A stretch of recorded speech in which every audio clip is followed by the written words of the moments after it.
So you know how it is, we see an ad, but it's not any old ad. Like one of six that play while you're waiting for your show to come back on.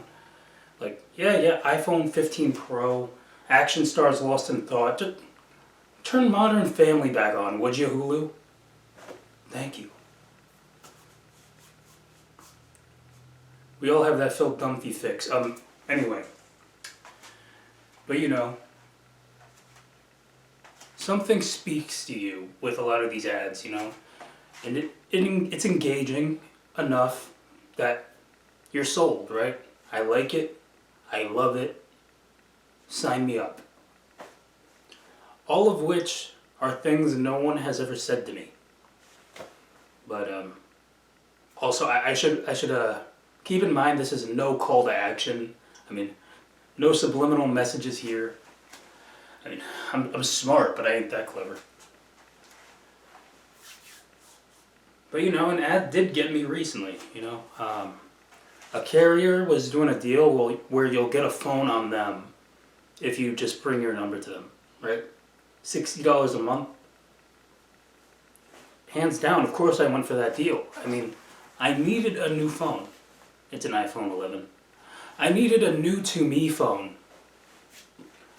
And $60 a month, that's really good.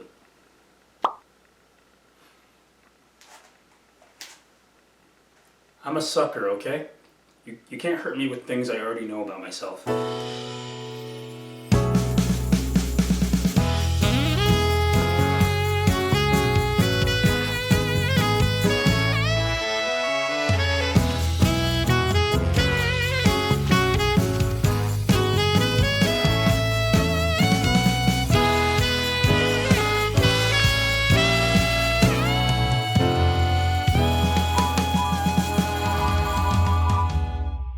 Welcome to the show, everybody. I'm your host, Rob Rodriguez. Now, tell me, why is it we take a website named after an expired fruit's word for it, whether a movie is good or not? I'll watch Wonka on my own terms. Hugh Grant dressed like an Oompa Loompa. Sure beats that Wonka experience in Glasgow. What in the liminal space was that about? I should note that the writing for this episode was intended for March 1st, but yeah, okay. Back to our regularly scheduled programming. Rotten Tomatoes, they put their 2 cents in on whether a movie is good or bad, and it impacts who goes to see it. But I think we should, give a movie a chance and not critique it so harshly or judge a book by its cover here. Little Mermaid was black. Old news, that dates back a year.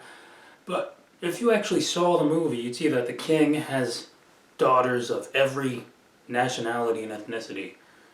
And at the end of the day, she's a fish, so can we have an imagination anymore?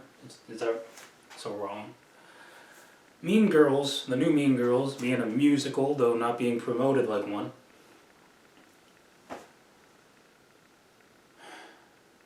Well, false advertisement, but people went to see it. It got butts and chairs, right? Not bad. And, even though it's being promoted as Deadpool and Wolverine, I still have this hunch we're being trolled, because who knows? Wolverine might only be in the movie for 5 seconds and we all just wasted $16.95 or whatever movie prices are in your region. So, bottom line is, who determines whether a movie is rotten or certified fresh anyway? Certainly I'm not one to talk because my taste in movies is as dull as a potato. As you may know, everybody has a different patience level, right? You got some people, I have no idea how they do this, but they can ride out a waiting time. They can go to Walmart days before a holiday, wait in that line to check out their items, and 2 hours later, they leave without a scratch, right? Meanwhile, in the same scenario, you have people, they're like, I wanted to leave the house today. I chose to do this. It's go time. Then they see the line, right? And they're like, nope, not gonna do it. I am not gonna wait in that line. Abandons the cart.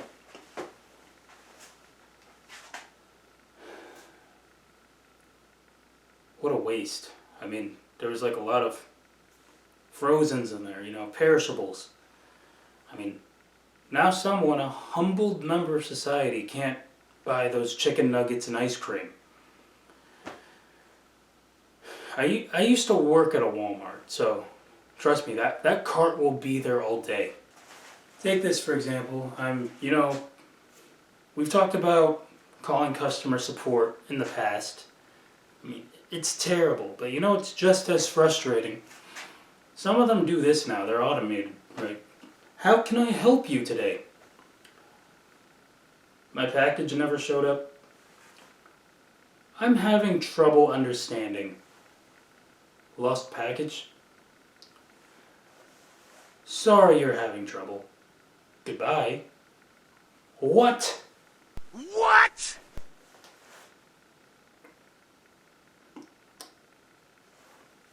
Little John never gets old.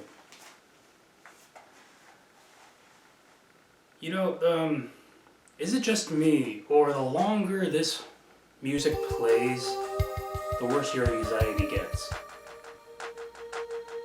So, someone recently schooled me on Murphy's Law. For those of you who don't know what that is, basically, and I'm just paraphrasing here, it's beds belong behind a wall for extra space. No, sorry. That's not it. Worth a shot. I thought it was pretty good. No. Murphy's Law is anything that can go wrong will go wrong. I mean, let's say, something you own or something you borrow isn't working properly or has problems with it, right? Actually, I'm backtracking on the borrowing part because if someone gives you something and it's not working, what a bad deal, Like, how come this air fryer that I'm subletting for the spring, it's not saying what it's supposed to do. I swear the guy told me that it can cook an entire chicken, real or tofu, depending on, just covering all bases here, at 450. And yeah, exactly, it's hard as a rock. We go through a lot of first world problems in a weekend or business day. I mean, our technology and stuff can act faulty or, it's broken from the moment you brought it home with you. I mean, seriously, what can we do about it? Well, we complain about it, We complain about it to everybody as if that will magically fix the bugs and the problems with your device. I mean, if you think about it, if that works on a person, criticism and berating, can't talk today. If criticism and berating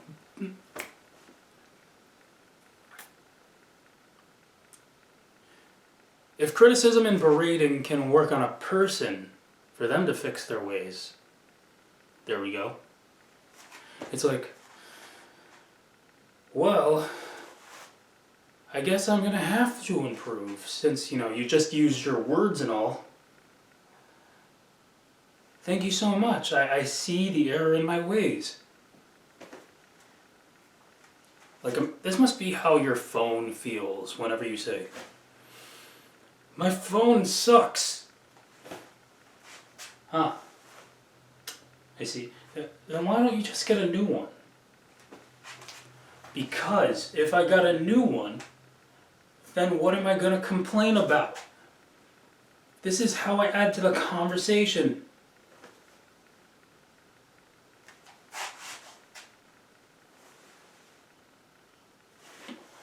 What? Why do you have to be so negative all the time? NC. Well, we have a lot of show to fill, so that being said, I'm gonna need a minute.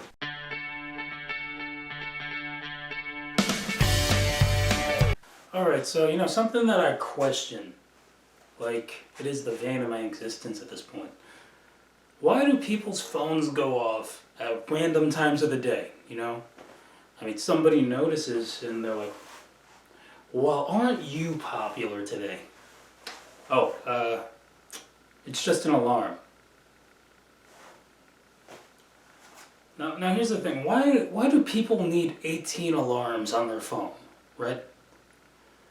I mean, their logic is, well, I can't wake up, so I start my alarms at 2:30 so I can leave the house by 9.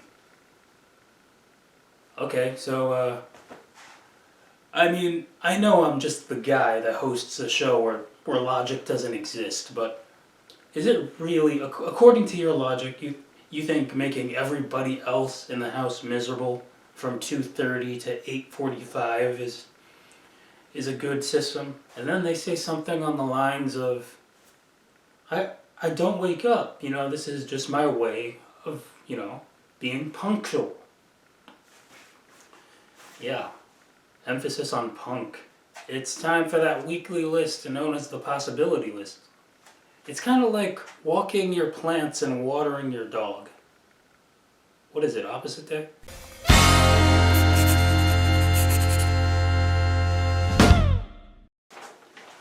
Alright, this week's list is titled 6 Movies That Should Not Be Adapted into a Musical.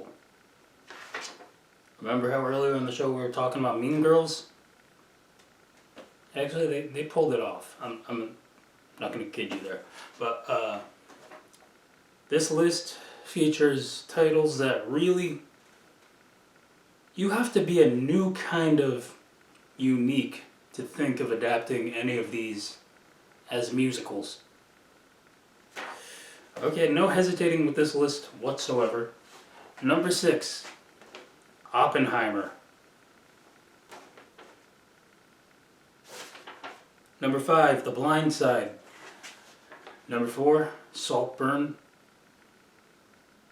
Pretty controversial for a show of this stature, right? Number 3, Holes. Weird transition. Number 2, Shawshank Redemption. And number 1, 6 movies that should not be adapted into a musical. 8 Mile. Alright, and that is the... Did you notice that I hesitated to just say some ad-lib line? Anyway, that is the possibility list for you this week. So I don't know if anyone else does this, but when I'm on YouTube, I'll see a video in the related or on my homepage that I'm like, this intrigues me. I want to watch this, but I just don't have time. So I'm gonna save it for later. I'll put it in my watch later playlist, and it never gets watched.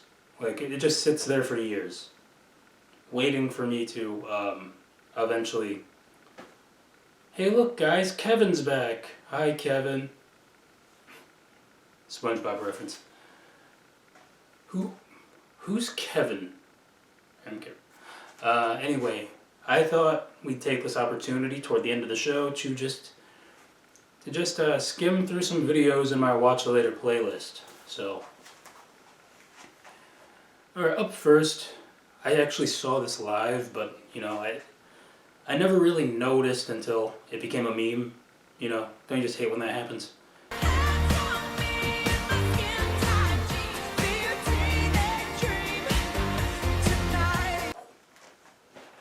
Yeah, that's right. Katy Perry just got overshadowed by a person in a shark costume doing its own thing.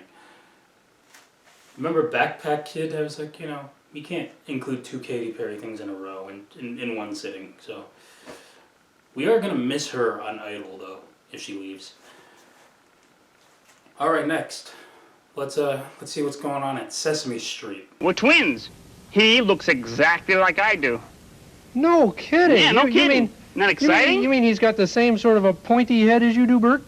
And does he have the same sort of little bushy bush of black hair up on top and the same sort of beady eyes as you do, Bert? And does he have the same sort of cucumbery nose here? I see you teaching preschoolers how to roast. Props. Alright, and at first when I saw this one, I thought it was real, but then I just realized the magic of editing is just its own plane. So why didn't I flinch? Because the laws of science differ fundamentally from those of... Science did that. Well, that is the show for you this week. You know to follow me on social media. Until next time, if someone tells you Tom Hanks is good in everything, well, I mean, yeah, I know it's an opinion, but if you told me that it's a fact, sounds good to me. Story checks out. Alright, that's my time. See you.